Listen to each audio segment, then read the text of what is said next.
Interim government doctor ইউনূসের সরকার genocide করতেছেন।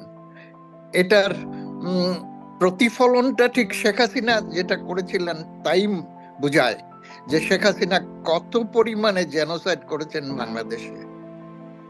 আমি American সরকারকে তুলে ধরার চেষ্টা করেছিলাম যে রোয়ান্ডাতে 456 জন মানুষকে মারার পরে যদি জেনোসাইড রিকগনিশন দিতে পারে আমেরিকান সরকার, তাহলে বাংলাদেশে তথা সারা বাংলাদেশে, যদিও নিউজ আইটেম বলছে